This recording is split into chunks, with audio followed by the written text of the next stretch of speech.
If you got a dollar or just a lousy dime, know that I got rhythm that could suit your budget fine. You can take or leave me, but you ain't got much time, 'cause I just keep on rolling down the line. Hi, this is Patrick with Trusty Huckster Mercantile. Welcome to my channel. If this is your first time here, appreciate you joining me. Trusty Huckster Mercantile is a vintage reseller with a presence on Etsy and a tiny little presence on eBay. I'm just tipping my toes into that water, trying to figure out what works and what does not work. I'm also on Instagram and Facebook under THMercantile, short for Trusty Huckster Mercantile. And you can follow me on all of that social media to kind of see what I'm all about. But today, what I'm all about is Thriftmas in July. So I am relatively new to the reselling and vintage community. I started my Etsy shop last fall and started my YouTube channel. Actually, my first video was posted Thanksgiving weekend. So actually, everything is new enough that I came onto the scene after Nicole at Nesting Haven did her Thriftmas in July last year. But even in October, November, I was hearing about it. So as she made her plans for this July's Thriftmas in July, I definitely wanted to be a part of it. So I appreciate you joining me on my channel. And I'll show a little bit about what I've got for vintage Christmas. If you are new to my channel, you may not be aware I do live sales on YouTube. And just a couple of weeks ago, I actually had a themed live sale, which was which was Christmas in July. And I should have filmed my Thriftmas video before I did that. Planning, not necessarily a strong suit. So a lot of the really cool stuff that I had been accumulating over the last several months actually already went out the door, so I don't have them here to show. But I do this as a side gig, and so when I have the chance to go out and source for a product, I don't really care what season it is. So I'm not going to pass something up just because it's not necessarily the quote-unquote time to sell it. So even though I did a lot of sales of Christmas items a few weeks ago, I've continued to source items, and I've already started accumulating another pile of vintage Christmas that I get to showcase for you here. Some of them may stay in my personal collection. Some of them may go onto one of my Etsy or eBay shops, or they might show up in a live sale. Who knows? So right now, I'm just going to kind of showcase what I've got. At the risk of looking creepy, I've got the creepy porcelain Santa mask. This was an item I found at a Goodwill, and it was just sitting on the shelf, kind of peeking out from a bunch of other things. I thought it was from a doll or something, and when I freed it, I realized he didn't have any eyes. I absolutely love him. Now, he is a decorative object. It does have the ribbon, I would say primarily to hang it from, because, well, one, it's very small.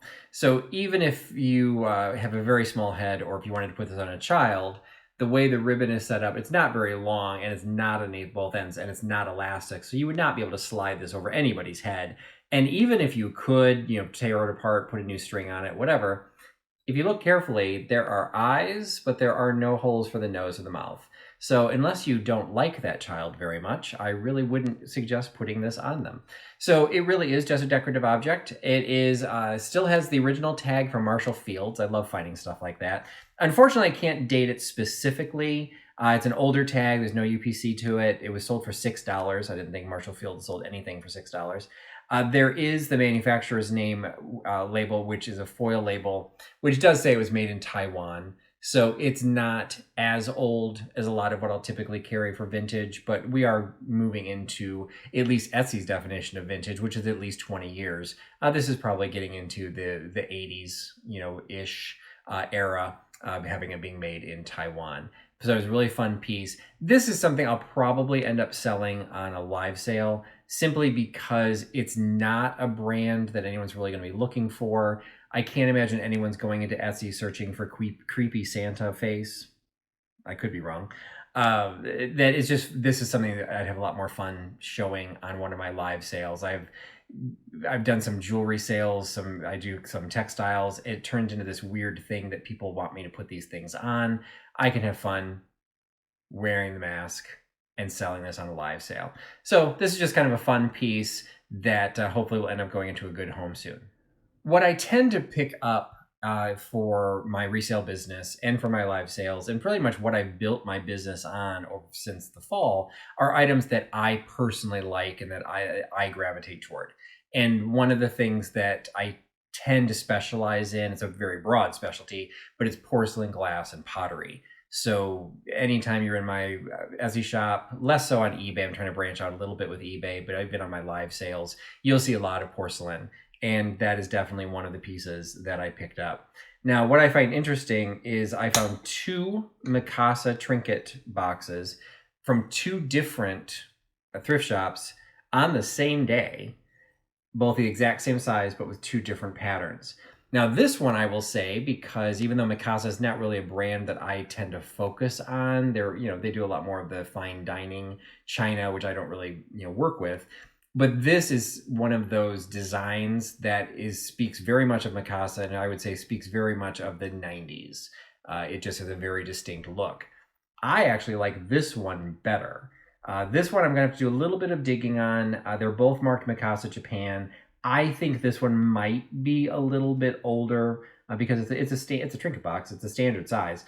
But this one, I like the design slightly better because it's a little bit more nondescript, a little bit less screaming of Christmas. I mean, there is the wreath on the house, so it is a Christmas piece, but this is something that could be in someone's decor throughout a good chunk of the winter because you just have this snow-covered village, you've got the horse-drawn sleigh. It's just an attractive piece. This one, I think, screams a little bit more of that very traditional Christmas with the bright red ribbon, the brass hunting horn. Again, very much speaking of its age. An age that is very prominent in Christmas decor. People love gold, people love red. So this would look great in a lot of different designs. This one, I think, is a little bit quirky is probably too strong of a word for it, but I think there's a little bit more character for this one. And I think this trinket box is a little bit more interesting. And I think this one will probably generate a little bit more money than this one because it is a little bit different. But we'll see. This one, I would say, probably will go onto my Etsy shop because this is a very distinct look and people looking for this style will find it on Etsy. This one I might put into a live sale just because I can talk about it a little bit differently and attract a different market because Etsy's all about the search terms, and in selling something like this is not a traditional Mikasa look, so people wouldn't necessarily be trying to find it. But regardless, it's a very attractive piece. It's something that I think will definitely sell, will definitely have an audience. There's the bottom to it. It's what I sell. One of my favorite finds, the recent finds, because most of this is relatively new since I just had a sale of most of my original stock. This is an item that I would have definitely loved to have sold as part of that sale because I just love the idea behind it. It is this boxed glass dish, and it's from House Arts, which is a fairly major name if you are into vintage glass. These are the types of dishes. This is the company that would make the type of dish. A lot of them are this exact size, this exact shape, that are souvenir dishes. I have sold one of these that was the castle from Walt Disney World. Actually, I think it was Walt Disneyland because it was from the 60s.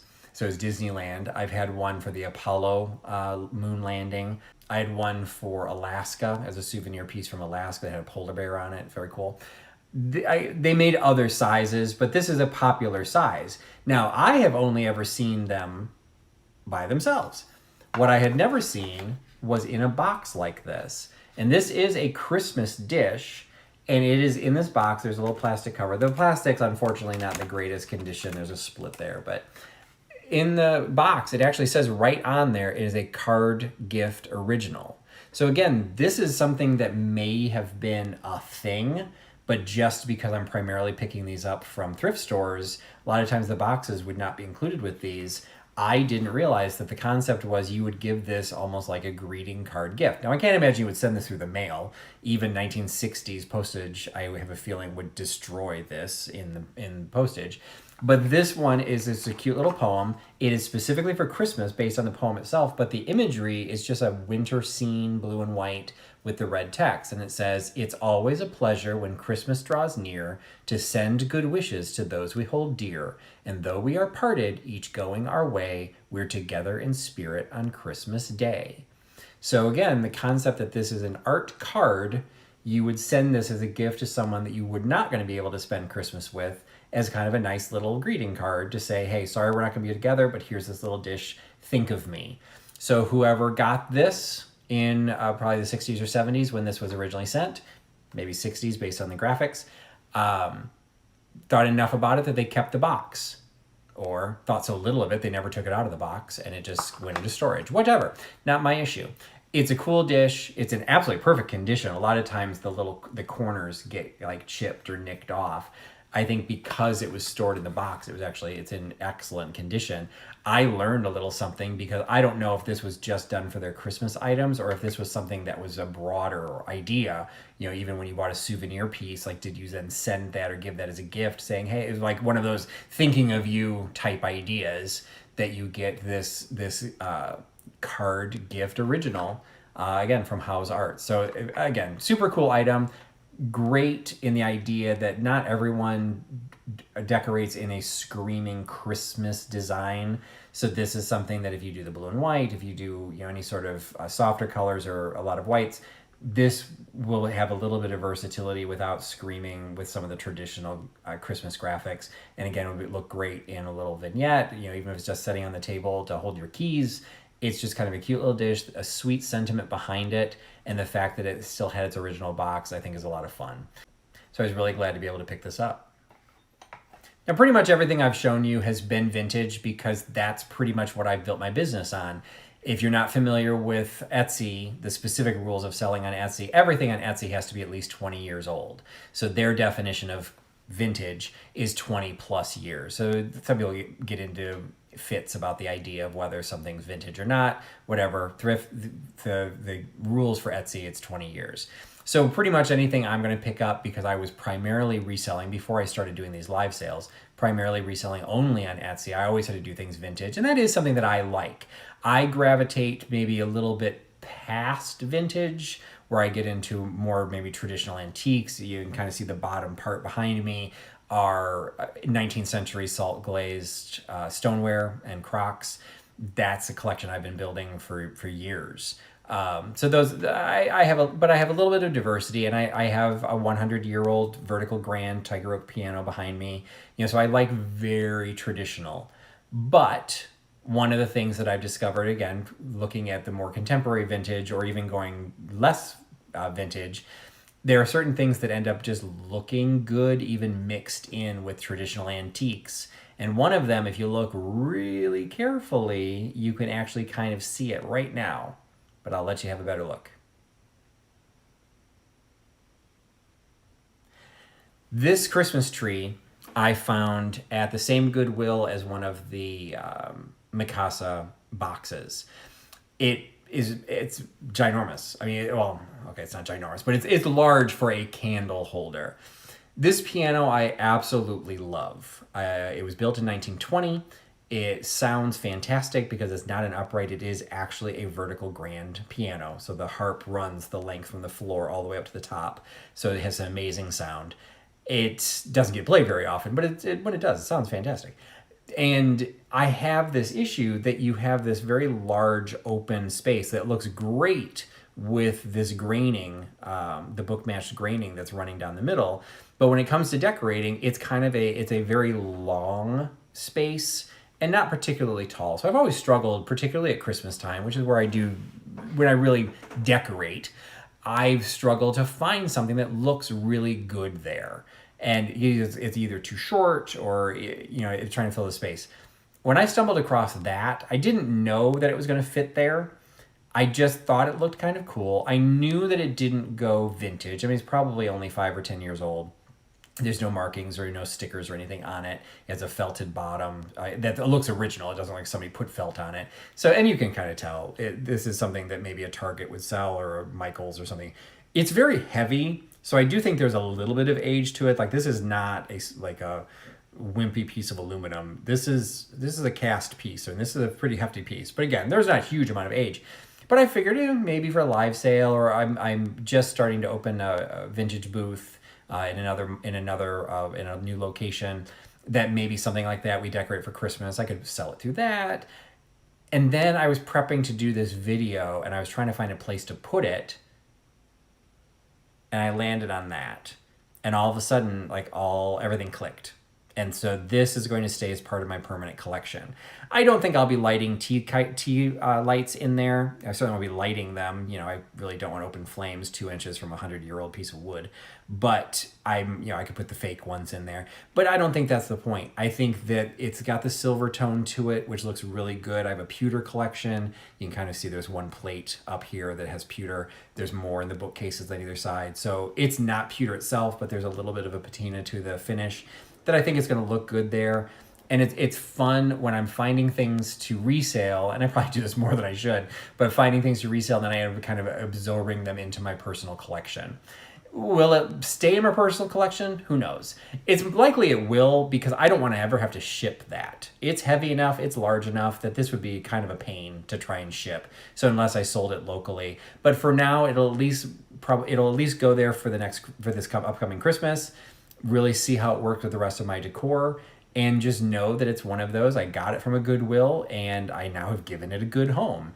And if it's something I decide I don't want to keep long term, I'll just make sure it finds a good home someplace else.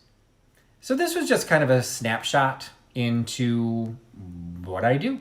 So I've got the reselling business, I've got the live sales.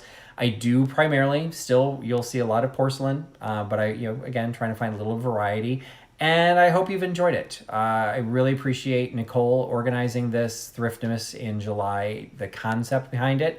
I've done a couple of collaborations and challenges like this in the past, and they're always fun, and I always find new people to follow and new channels to like, and I've made actually some good friendships out of people that I have met through YouTube.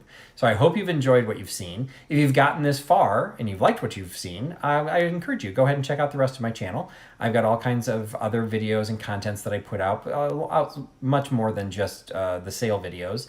I put out, they're called Trusty's Vintage Deep Dive. They are interview videos on specific topics where I bring in a collector and talk about exactly the depths of their collection, what to look for in the wild, what values are, things like that. And they are covering myriad topics that I'm hoping will be enough for everyone to enjoy. I've got Unboxing Breakables series where I open up packages that I received in the mail on air. And in some cases, I will just say, spoiler alert, there's been times that I've opened that box and those items were broken, which is exactly why I started doing the videos. So there's hopefully a little bit of everything to make you happy, and hopefully you will be interested enough to check out my channel.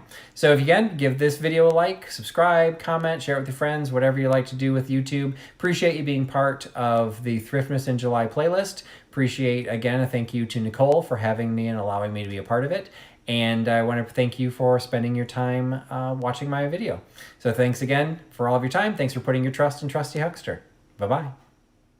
Sure was nice to know you. Oh, maybe I'll catch you on a New York train. Or maybe I'll never see your face again.